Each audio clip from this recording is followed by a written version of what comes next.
Hey everybody, it's Doug Young here again from the New Jersey Circus Center with our monthly tutorial. And today we are talking about your Skywalker stilts. We get these from Striker Sports LLC. These are one of our core 5 skills that we teach with when we go out into off-site programs at elementary schools. And of course, they're one of the skills that we love teaching here at the Circus Center. Stilts are basically what we call an equilibristics prop. And equilibristics is a big fancy word that means balance. I make a point of saying that because so many people feel that when you get up on the stilts, your first chore, your first goal is to start walking. And that's so far down the line. The first thing you want to work on is just being able to balance. So the first thing you want to be able to do with your stilts is know how to hold them. You don't want to hold your stilts out here in front. Yes, this can be done, and I've actually heard it said that culturally in Japan, they actually learn to walk the stilts this way with their toe on the front of the edge of the platform. But this is not the best or safest way for your students to learn initially. The best way and the safest way to hold your stilts is behind your arms. So if you take your stilts, I'm going to place the toe of the stilt, the bottom of the stilt, down here by my toes, right? So that it's behind my arm. And this is going to do a bunch of things. One, it's going to stop me from being hit in the face, which is good. We like that. And the other thing is that I can actually use my elbows to kind of pull back to hold the stilts closer to my body, which is going to give me more strength and more support, more control. All right? So having my stilts right by my toes, the first thing I want to do is to step up. So here's another big misconception that people make, is they get one foot up on the platform, and then they try to pick their other foot up, right? And all you're doing is kind of like standing there in limbo. So think about it. If you were kneeling on the floor, to get up off the floor, you wouldn't pick up your other foot. You'd press your weight into the foot that was on the floor. Does that make sense? Let me show what I mean. So if you're here on the floor and I want to stand up, I put weight into this foot to be able to stand. That's what you want to do on your stilts. So in order to get up on my stilts, I get my weight on my stilts. My hands are relaxed at my sides, thumbs pointing down, right? And all I'm going to do is put weight into this foot to press myself up standing straight and tall. And pick your other foot up, right? This is how you need to get up onto your stilts. As soon as you get up there, start marching in place. Notice I did not say start walking around the room. The first thing you want to do is not focus on walking, it's focus on balance. So if I step my one foot up and I press off of this leg, press up straight and tall, start marching my feet in place to get my balance, all right? And this is how you need to be on your stilts. Notice my posture from the side, right? I'm standing up nice and straight and tall. I'm not bending in half. I'm not bending my knees or sticking my bottom back. I'm standing up nice and straight and tall and marching. Once you can learn how to control your balance by marching in place, pretty much anything you can do on the floor, you can do on your stilts. The only thing you cannot do is stand still. If you try to stand still and not move your feet, that's when you're going to lose your balance and fall forward. But notice some very important safety things. When I lost my balance and I fell forward, did my entire face hit the floor? No. To be quite blunt, if you fall off of these and your entire face hits the floor, you're failing the intelligence test. Because this right here, the highest level that these stilts can go, 3 holes showing, is only about 16 inches off the floor. Your standard dining room chair that you would stand on to change a light bulb or swing on a chandelier is 18 inches tall. If you can hop off a chair and not die, you can simply step down off of this and not die. It's only 16 inches to the floor. And that's at its highest point. The other thing you'll notice, very important safety thing that I did, was I did not let go of the stilts. If you're holding on to your stilts and you're losing your balance and you let go of your stilts to try to reach out and protect yourself from hitting the floor, right?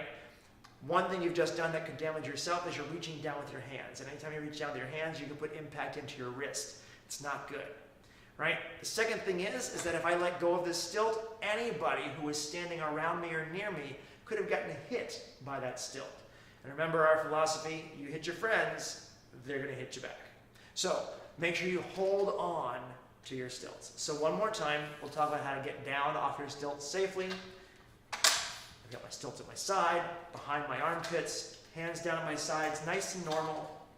Step one foot up, press up with your stamping leg, march in place, and when you're ready to step down, simply step back down to the floor. Okay? Now, some other things we're going to talk about really quickly is how to adjust your stilts, how to make them different heights, and also how to get up using a wall, because you might not be comfortable stepping up without the wall, as I just demonstrated in the beginning. Should you be building up to that? Absolutely, you can. But you may want to use the wall in the beginning just to give yourself a little bit of support, and we'll talk about that in a moment. We're also going to show you guys just a bunch of different tricks and some cool things you could try to challenge yourself, taking your balance to the next level.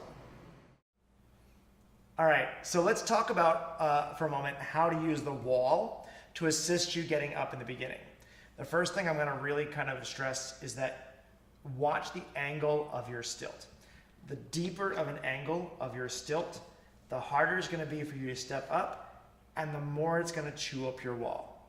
So if you want to protect your wall and make this easier for you, just like you did when you were standing up normal, I want to keep the stilts by my toes.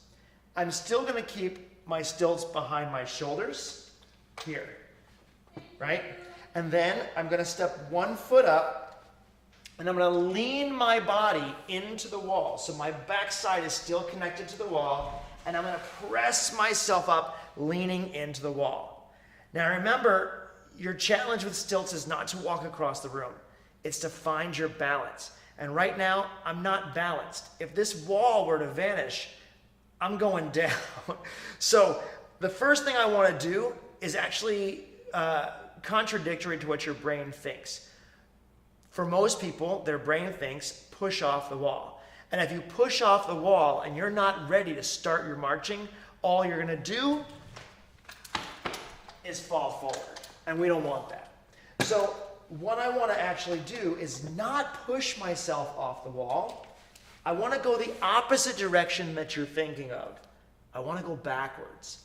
I want to grab my stilts and actually bring my feet backwards, closer to the wall. So now I'm more standing up straight and tall. From here, I still don't want to start walking. All I want to start thinking of right now is shifting my weight from side to side, so that I'm slowly getting that marching rhythm, but I still have support from the wall. Once you get this marching rhythm and your feet get close enough back toward the wall, kind of lean your head forward a little bit like you're trying to smell something really good cooking on the stove, and you're going to find that you just sort of start to come off the wall right away. Okay? So that's how you can use the wall to start your assistance in getting onto your stilts.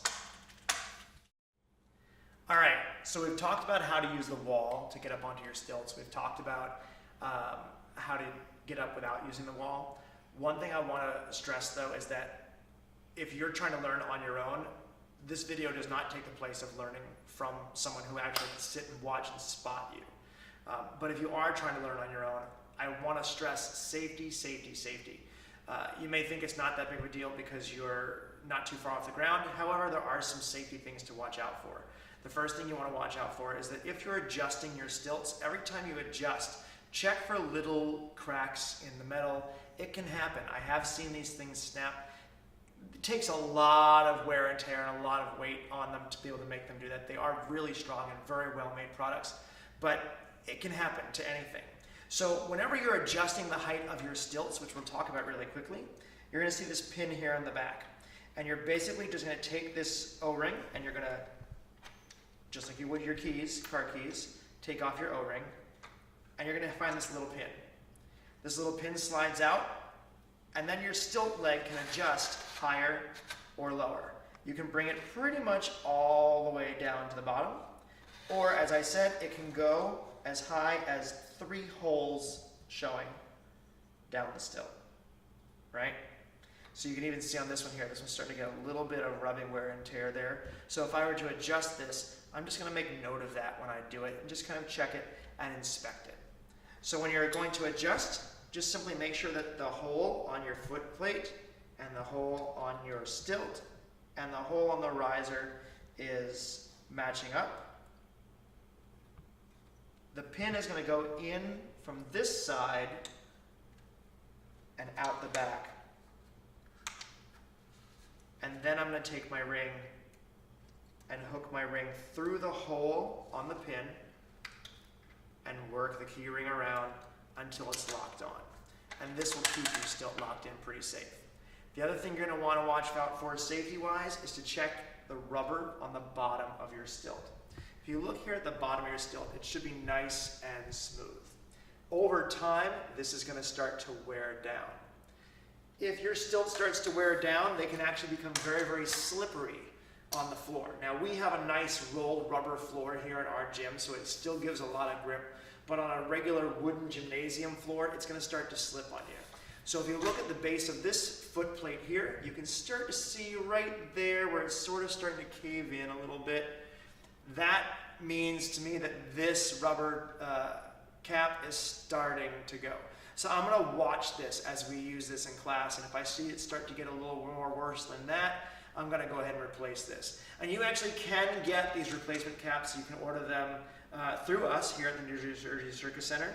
We are a distributor for Striker Sports. But you can get your stilt caps through us. They do come selling just the parts. And if you just need to replace the entire stilt or looking to add more stilts to your repertoire, or your inventory, I should say, you can get those through us here at the New Jersey Circus Center also. So there's your quick tutorial on how to get on your stilts using the wall, without the wall, and some safety things to check. Now let's show you some of the fun tricks and things you can build up to with time, practice, and patience.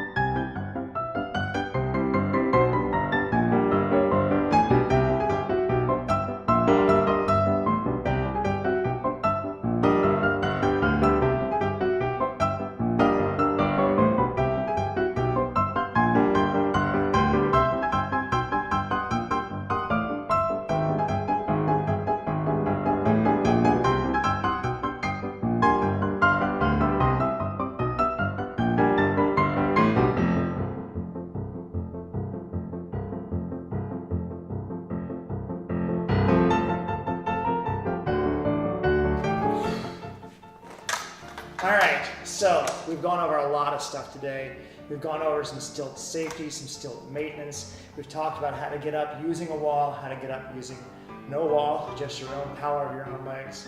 All really great stuff. If you liked the video today, if you got some great ideas, please share your ideas with us. Maybe we will both learn from each other. If you've liked it, don't forget to check the little like in the corner. You like the video, share it with your friends. If you have any questions about how to take your circus stilt walking to the next level, feel free to email us at info@njcircuscenter.com. Or if you have any other requests for any videos that you'd like to see for future tutorials, also send us information and questions at info@njcircuscenter.com. Thanks for watching. Hope you guys had a great time. And remember, every time you say can't, a unicorn dies.